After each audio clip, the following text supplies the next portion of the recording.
大家好，我是魔法创作室，欢迎大家收看我的视频。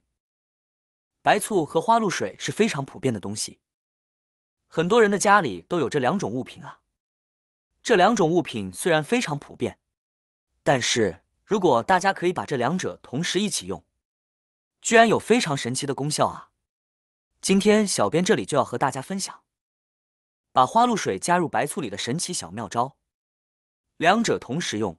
可以帮助解决卫生间、卧室、厨房和客厅里的小烦恼哦，大家一定要学起来。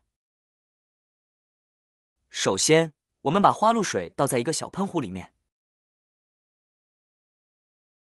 比例按2:1就可以。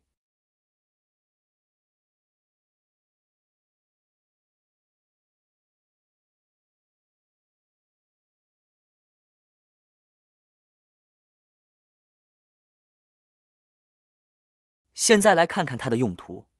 白醋加花露水的第一个妙招，就是消除汗臭味啊。家里的沙发和卧室里的床垫、枕头等，用了一段时间，非常容易累积汗水，散发出汗臭味和异味。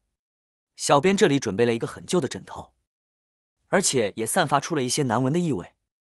现在呢，大家就可以把这个混合好的白醋和花露水喷洒在枕头上，帮助消除异味哦。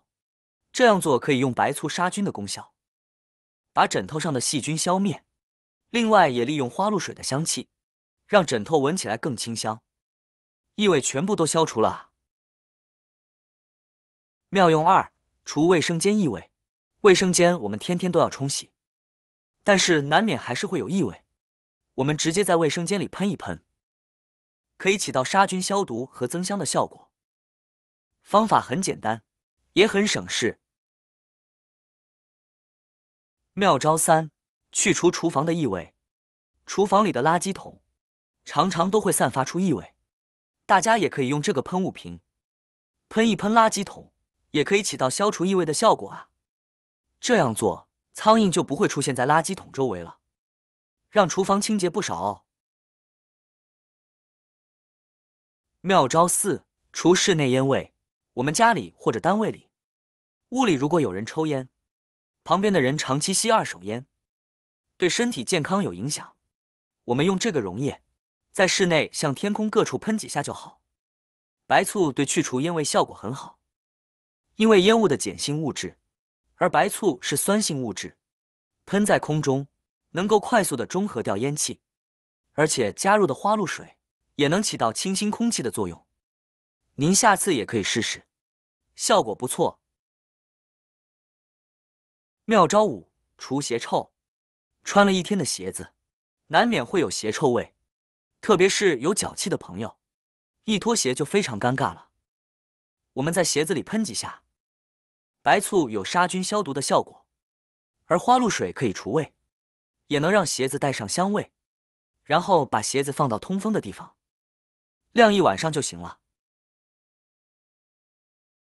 今天这里和大家分享的这些白醋和花露水的小妙招，大家学会了吗？是不是很简单很好用呢？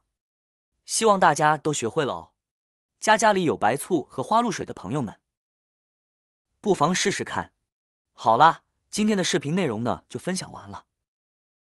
喜欢我的视频的朋友们，记得点赞、转发、分享哦。希望可以帮助到更多的朋友。或许你有更多更实用的小技巧，欢迎评论区留言分享哦。点击我的视频头像，还可以观看更多的生活技巧。每天呢都会分享不同的精彩视频，别忘了关注我哟。感谢您的支持，我们下期再见了。